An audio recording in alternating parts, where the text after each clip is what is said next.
Caddis Maximus here again. This time I'm reviewing second generation Dremel rotary tools, or Moto-Tools.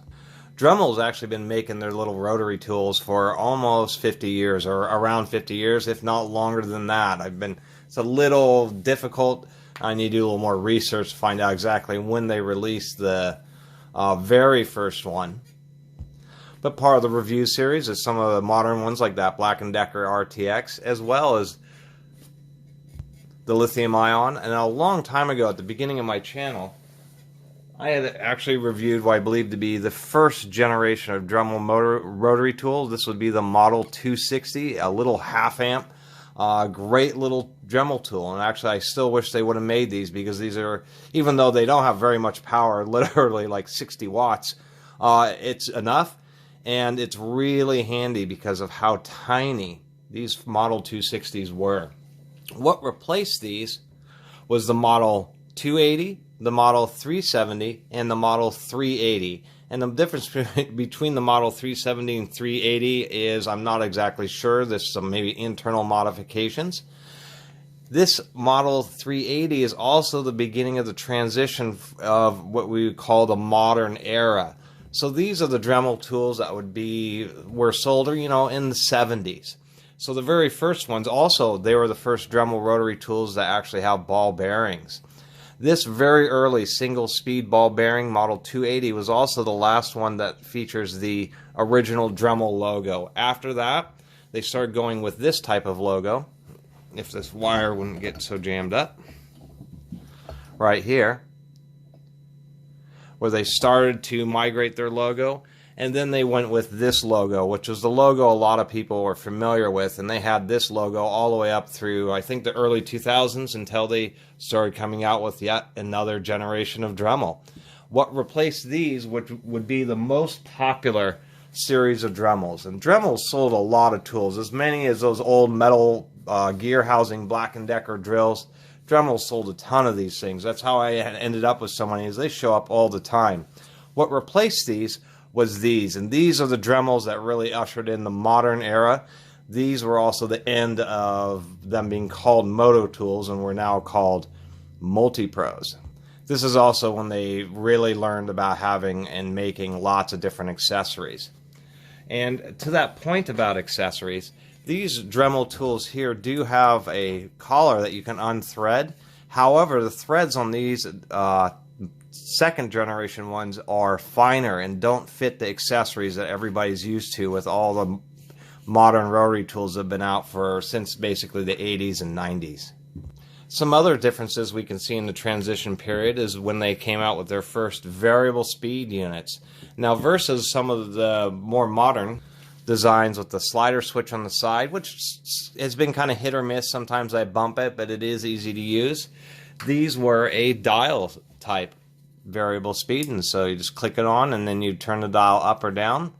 They were also pretty smart about the dial, because you can see that the whole dial is actually recessed in a guarded, or has a guard around it, and so you can just access the back of the dial. So it was actually much more difficult to accidentally bump the speed control while you're using these tools, and it's kind of a wonder why they got rid of that. Additionally, in this transition period, these had this early single speed unit. They have an additional hole, or the hole is additional to the normal spindle lock, and that's because the spindle sleeve that has the threads could be removed on this one, and you could replace the bearings on this one. You can replace the bearings on these, but they're a little bit more difficult. And even though these variable speeds had the same, or this early one had the same hole, it doesn't lead to anything. Where on this one you can actually see a little set screw in there. Also, to compare, we can see how these earlier units had really nice thick heater cords, and then when they went with the Model 380, which is just before the modern era, you can see where they started to get just a little bit cheaper, because we can see that the power cord on the newer Model 380 is quite a bit thinner, just less insulation, just not as thick and durable as a cord. We can also see that they have a shorter strain relief, not as much material, where the strain reliefs were really nice and large on the earlier units. And it's just kind of interesting to have a collection of tools, particularly like a Dremel, where they've been making them for so long, that you can just see all these subtle changes over the years. This was also the end of an accessory that I really did like, and I'm not exactly sure why they stopped making the accessory, but when I picked up this little original one, it had this special little collet here that allows you to grab really close to the spindle and really do a lot of fine work. And I actually miss that, because you can actually have your fingers, you know, around where the bit is and really get a lot of control. Additionally, it guarded you from accidentally pressing that spindle lock button when it was operating. So these were the last of the generation that accepted this special little adapter, and that's one of the reasons I keep these around, is specifically because I have this particular adapter, and it's just become super handy. Dremels are a different situation when you can really be right down next to the work. It gives you a lot of extra control, and I just don't know why they don't have something like that for the more modern units. These are all 0.9 amps, where this one was 0.5 amps. And then when they went with the modern era, these increased in power a little bit to 1.15 amps. And the speed did increase. I believe this was 25,000 RPM. These are 28,000 RPM max. The multi-pros were 30,000, and then the modern units are, I believe, 35,000 RPM. Anyway, that's just kind of a comparison, and to give people some more information about the history of the Dremel rotary tools and actually all the different styles that they came out with, and they're all really nice and valid tools. And also gives you an example of how some of the older ones in some situations are better than the newer ones. I'm going to plug these in so you can just hear them kind of run here. What I do like about this early ball bearing is it does just sound like a larger version of this early one. So we'll plug in this early one, which is also the only ones that they had that were grounded. These Dremels here, all of these still had metal internals, so if we look inside, kind of hard to see, but you can kind of see in there that they had a metal frame that supported the motor, where when they went to the Multi-Pro it was all plastic. And this first generation unit, as well as these second generation units, all had grounded cords because of that metal housing. And so one of the reasons they went with all plastic was not just that it was cheaper, it allowed them to get rid of the ground lugs so they could have cheaper wires and all that on them. Simplicity in manufacturing, that kind of thing. We'll just give a quick listen of the first generation. I use this little Dremel more than many of the others just because it's just so small and just easy to manipulate. Now we'll go ahead and plug in this second generation ball bearing. I can see why they may have gone with a lighter cable, just because this power cord is actually kind of unwieldy, and if it was cooler temperatures, these heater cords, or it's like a heater cord because of those vertical or those linear lines, it can get pretty stiff and you would be battling against the cord. So even though I do like a thicker, heavier duty cord, I can see in situations where a lighter, thinner cord makes the tool just a little bit easier to use and under fine work. So let's go and plug in this one. And then here's our second generation ball bearing.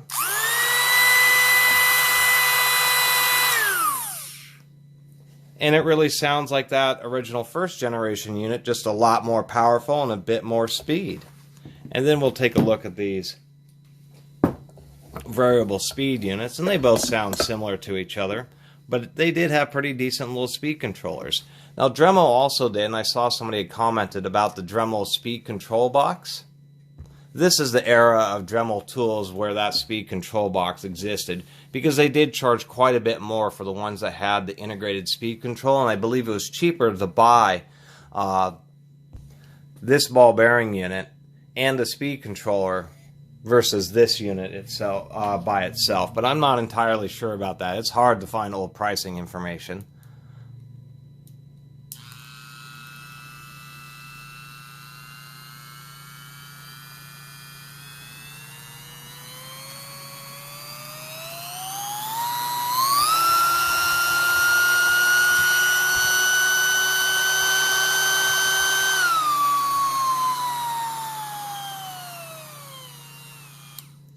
They really had a nice linear speed control. That slider switch that's on these third generation ones, such as these, it's much more difficult to really adjust it to exactly where you want it as fine a control. And then let's take a look at the Model 380, which would be the end of this generation of tools.